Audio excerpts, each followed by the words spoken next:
Finally B is equals to B naught 1 plus susceptibility. इसको साई से दिखाते हैं, ठीक है। ये साई ग्रीक लेटर है।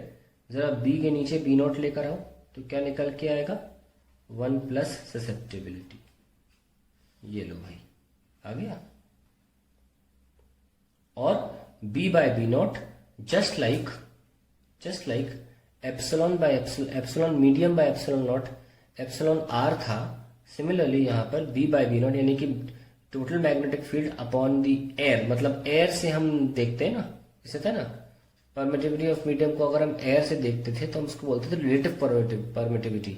सिमिलरली यहाँ पर फाइनल मैग्नेटिक फील्ड को हमेशा हम किस बेसिस पर रिस्पेक्ट में नापते हैं, वैक्यूम वाली।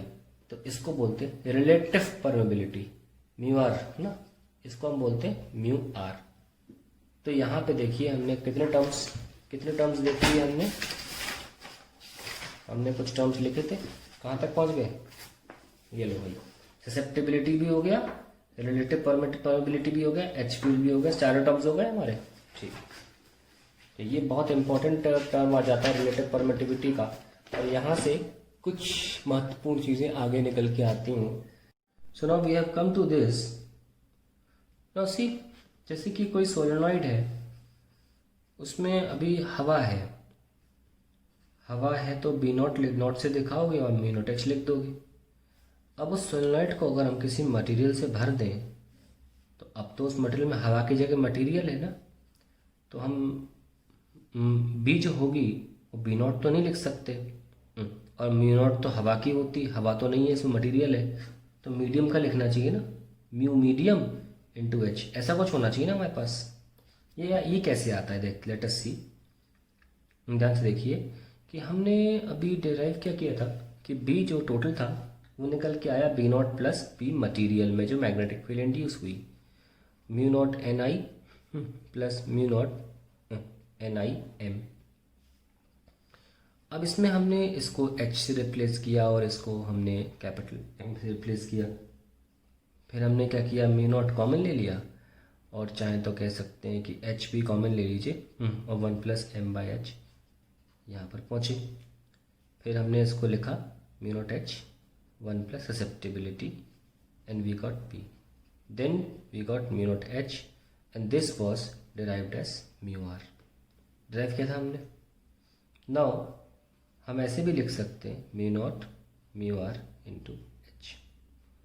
Now you see magnetic permeability of any medium divided by the standard air या वैक्यूम, उसी को तो म्यू आर बोलोगे, रिलेटिव परमेबिलिटी को। सो मीडियम की क्या हो जाएगी, जैसा कि हमने एप्सिलॉन में भी देखा था, एप्सिलॉन में भी ये करते हैं, लिखता हूँ medium by air is epsilon R. Relative तो ऐसे ही निकालते हैं ना, रिलेटिव का मतलब होता है कोई स्टैंडर्ड चीज़ चाहिए, तो मीडियम की क्या आ जाएगी, mu R into mu naught. अब आई समझ में? तो देख लो इसकी जगह हम क्या रिप्लेस कर सकते हैं, म्यू मीडियम एच, तो जो मीडियम डालोगे that multiply by H answer आ जाएगा, और वो होगी यहाँ पे फील्ड, ठीक है। और यहाँ से हमें यह एक्सप्रेशन मिल जाता है कि जैसा मीडियम होगा वैसा म्यू रखेंगे, मल्टीप्लाई बाय एच करेंगे, तो एच जितनी चीज़ें थी एक्सप्लेन करने के लिए वो कर दी गई यहाँ पे। अब आइए कुछ इंपॉर्टेंट चीज़ें इनकी वजह से कर लेते हैं यहाँ से। जैसे कि हमारे पास एक कुछ इंपॉर्टेंट टर्म्स आए हैं, जैसे कि b बराबर म्यू एच आया है, यानी कि b बाय एच म्यू दिखाता है, ऐसा। और b कौन सी फील्ड है, नेट फील्ड है, नेट फील्ड। ऑल्सो हम नोटिस करें कि b हमारा क्या था, म्यू एच था, और b नॉट क्या था, म्यू नॉट एच। अगर हम दोनों को डिवाइड करें b बाय बी नॉट, तो हमारे पास म्यू बाय म्यू नॉट निकल के आता है, जो कि होता है रिलेटिव परमेबिलिटी। क्या होता है, रिलेटिव परमेबिलिटी।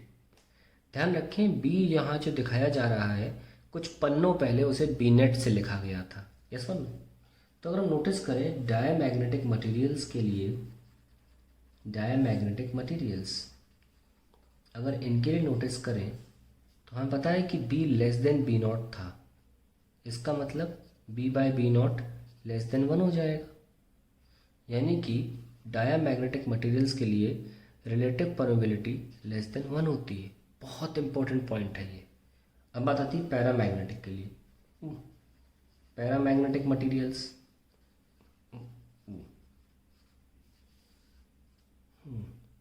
इसमें बी जो था वो स्लाइटली ग्रेटर था, स्लाइटली। तो बी बाय बी नॉट जो था वो स्लाइटली ग्रेटर देन 1 होगा। इसलिए इसमें रिलेटिव परमेबिलिटी की वैल्यूज़ क्या आती हैं?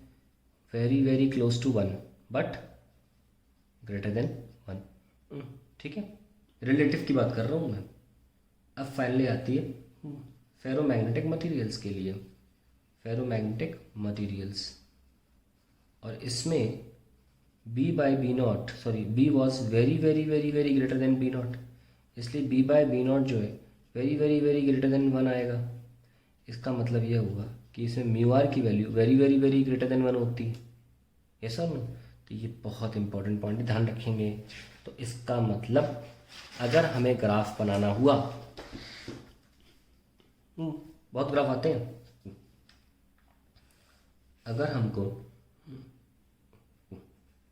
किसके बी वर्सेस एच के ग्राफ मिलते हैं, ध्यान रखना बी वर्सेस एच तो आपको म्यू देगा, मीडियम की परमेबिलिटी, और बी वर्सेस बी नॉट आपको म्यू रिलेटिव देता है, ये मत भूलना, ठीक है ना। बी वर्सेस एच देगा मीडियम जो भी यूज़ कर रहे हो। अगर आप एयर यूज़ कर रहे हो तो बी नॉट बाई एच हो जाएगा, म्यू नॉट हो जाएगा, और अगर आप कोई और मटेरियल यूज़ कर रहे हो तो म्यू मीडियम आ जाएगा।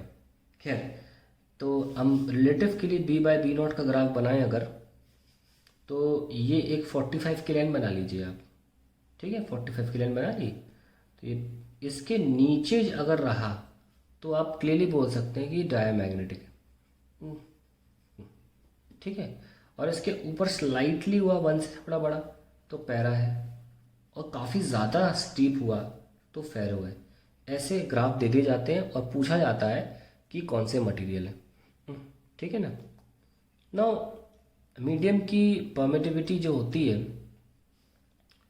परमेबिलिटी मीडियम की जो भी वैल्यूज़ होती हैं वो वैल्यूज़ पता होंगी, वो बहुत कम होती हैं एक्चुअली। जैसे कि एयर की बात करें तो 4 पाई टू 10 की पावर -7, 12.56, 10 की पावर -7, ठीक है ना।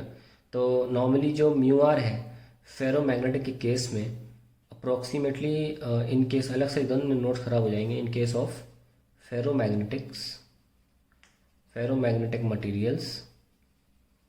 मटीरियल्स जो म्यू आर है वो अप्रोक्सीमेटली 1000 पहुंच जाता है। और ध्यान रखना 1000-1200 तक ही मैक्सिमम ये चीज़ें रहती हैं, इससे ऊपर नहीं पहुंचती। तो मल्टीप्लाई करने के बाद भी, क्योंकि अल्टीमेटली म्यू मीडियम जो है वो mu R multiply into mu naught है, आप खुद सोच सकते हो म्यू नॉट में हर किसी मल्टीप्लाई होगा, और उसमें 10⁻7 दे रखा है। अब 1000 भी मल्टीप्लाई करोगे तो भी मीडियम की जो परमेबिलिटी है वो 10⁻4 के ऑर्डर की ही रहेगी। तो ये 1 से ही कम, मतलब बहुत कम रहते हैं परमेबिलिटीज़ जो होती हैं, वैल्यूज़ काफ़ी कम रहती हैं। एयर की तो बहुत कम है। तो यही हम यहाँ पे देखना चाहते हैं कि कैसे हमारा आंसर है। तो हम इसलिए कभी भी म्यू एम के लिए ग्राफ ज़्यादा बनाते नहीं हैं, क्योंकि उनकी वैल्यूज़ बनाने का कोई मतलब नहीं बनता। हम रिलेटिव के लिए ज़्यादा बनाते हैं, ठीक है, ताकि वो उसमें, क्योंकि सब कुछ 1 पे डिपेंड करता है, 1 के अकॉर्डिंग आ जाता है। तो ये कहानी है सारी इसकी। अभी हम आगे देखते हैं कि हम और भी ग्राफ्स कैसे बनाते हैं।